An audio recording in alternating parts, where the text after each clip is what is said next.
एक बार की बात है, एक गांव में बलवीर सिंह नाम का एक गांव वाला रहता था।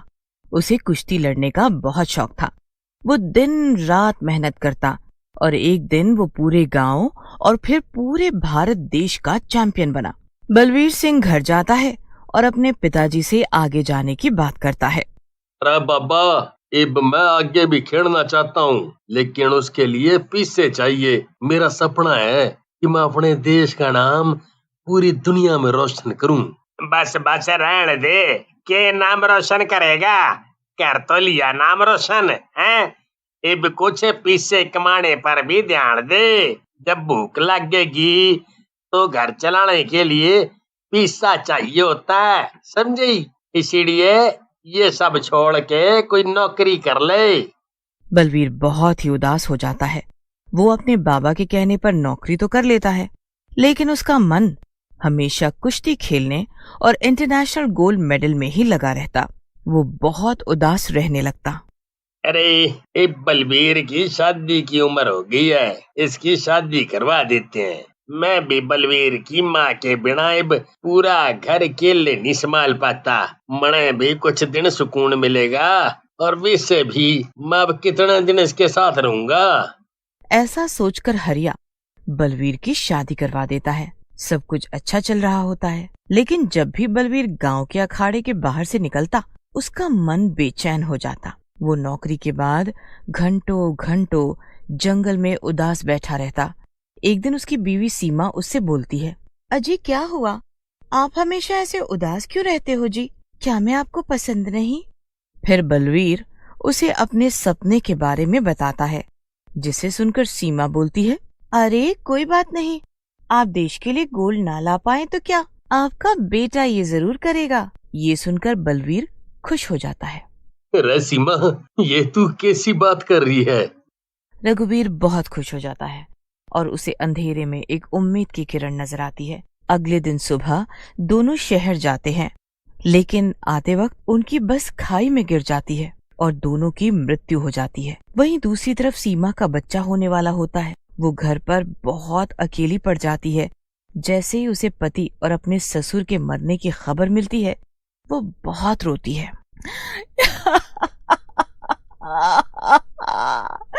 हे भगवान, ये क्या हो गया?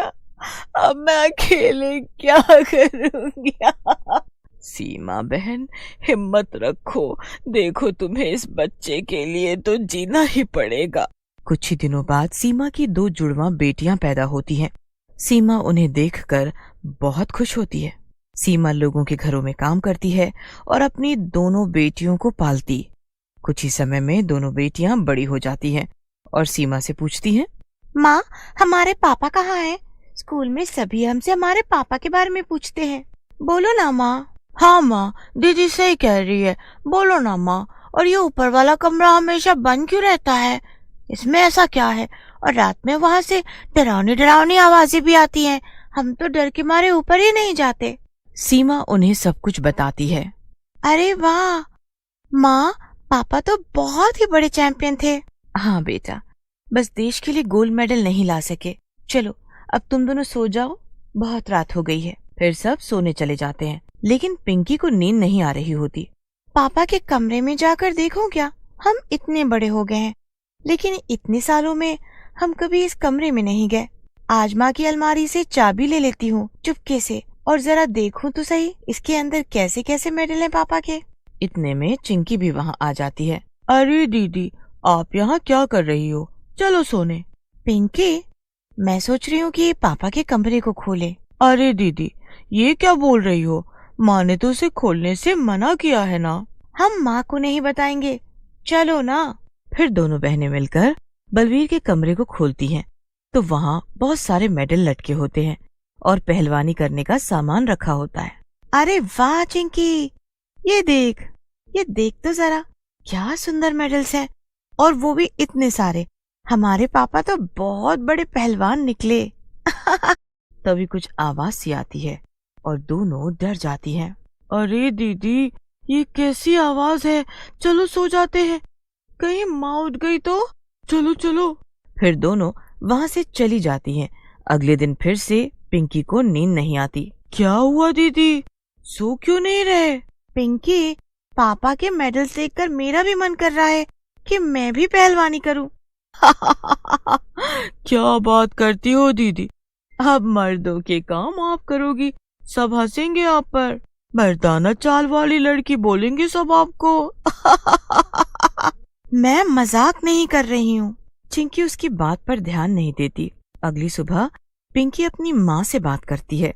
तुम पागल तो नहीं हो गई? लड़कियां पहलवानी नहीं करती हैं। हाँ माँ, करती हैं। हमारे गांव में तो मैंने कभी नहीं देखा किसी छोरी को पहलवानी करते। नहीं माँ, मैं करूँगी, बस आप हाँ कर दो। नाक कटवाएगी के? हमारे गांव में मैंने कभी ना देखा किसी छोरी को पहलवानी करते। नहीं माँ, मैं करूँगी, बस आप हाँ कर दो। नाक कटवाएगी के? चल स्कूल जा, पढ़ाई कर।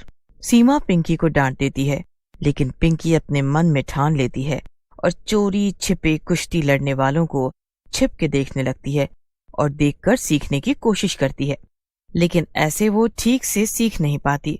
इन दंगल लड़ने वालों को बाहर से देखकर मुझे कुछ नहीं आएगा, मैं अंदर जाती हूँ। फिर पिंकी अंदर जाती है। अंकल, मुझे भी कुश्ती लड़ना सीखना है। अरे बावड़ी होगी के? हाथ पैर टूट जावेंगे, चढ़ जा यहाँ से। पिंकी रोते हुए घर आ जाती है और अपने पापा के कमरे में जाकर रोने लगती है। तभी वहाँ सीमा आ जाती है। अरे पिंकी, क्या हुआ? तुम रो क्यों रही हो? और मैंने मना किया था ना तुम्हें अपने पापा के कमरे में आने से। फिर सीमा उसे नीचे ले आती है और फिर रात हो जाती है और सब सो जाते हैं। तभी कुछ डरावनी आवाजें आती हैं और पिंकी की नींद खुल जाती है। अरे, ये आवाजें कहाँ से आ रही हैं? वो देखती है, वो आवाजें ऊपर से बलवीर सिंह के कमरे से आ रही होती हैं। पिंकी ऊपर जाती है। वहाँ का नजारा देखकर पिंकी की आंखें फटी की फटी रह जाती हैं।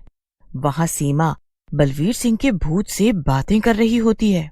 हे भगवान, ये क्या? ये माँ भूत से बातें कर रही है और ये भूत हमारे घर में कहाँ से आया? नहीं नहीं, ये नहीं हो सकता, मुझे पता लगाना होगा। अजी, मैं परेशान हो रखी हूँ। पिंकी ने तो रट लगा रखी, उसे आपकी ही तरह पहलवान बनना है। अब मैं उसे कैसे समझाऊं?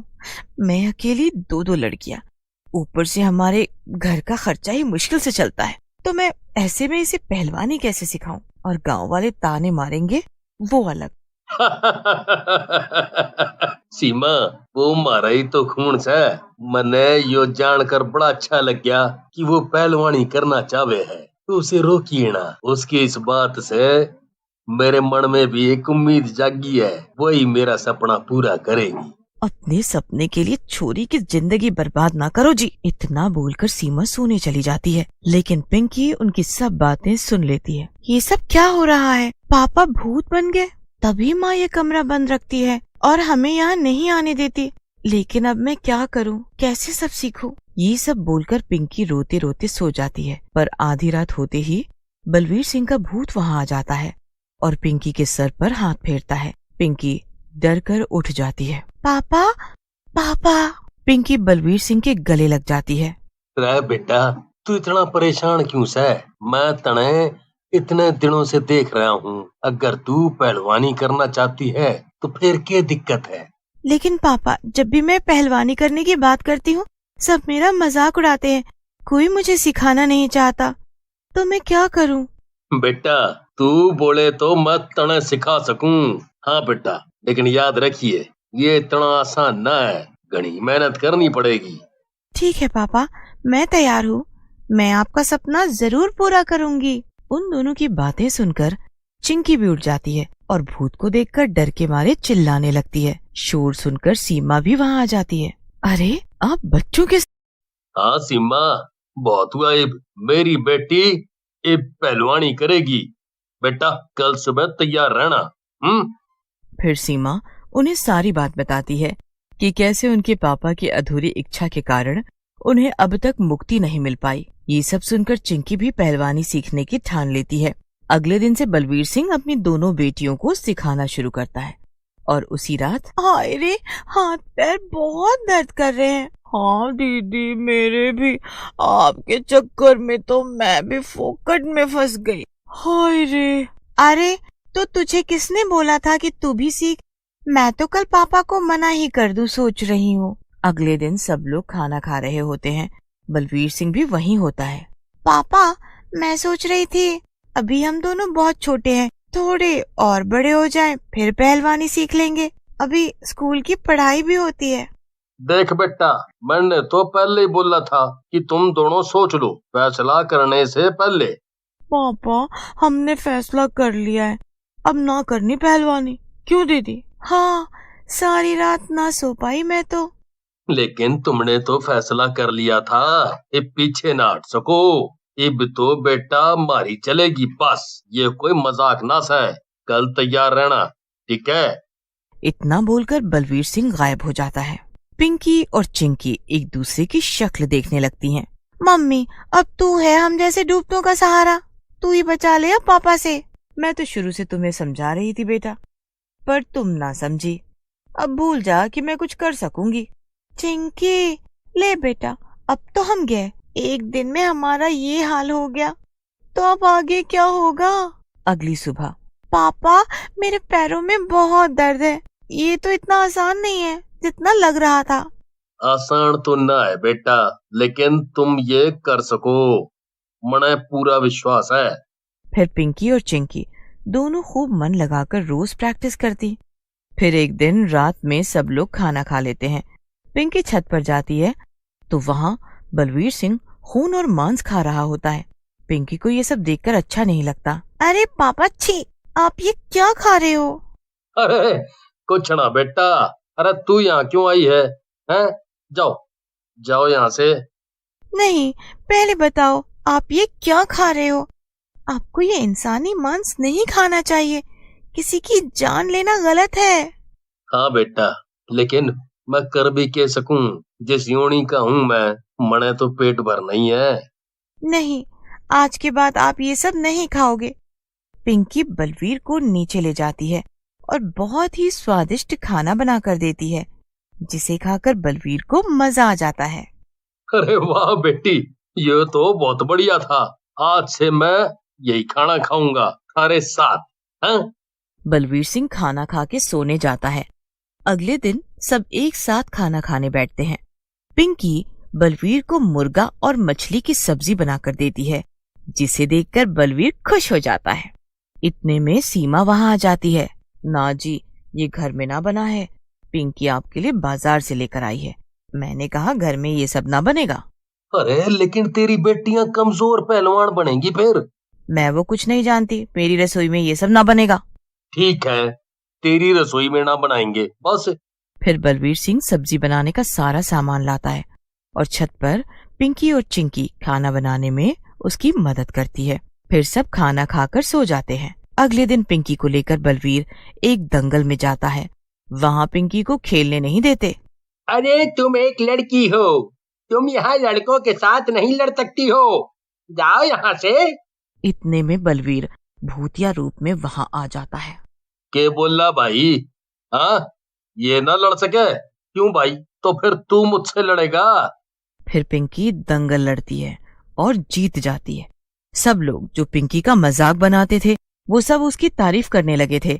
देखते ही देखते पिंकी बड़ी हो जाती है और अपने गांव के लिए गोल्ड मेडल जीतती है। बेटा, अब हमें आगे की तैयारी करनी है और अब बाहर के कई देशों के चैंपियंस के साथ में तेरा मुकाबला होगा।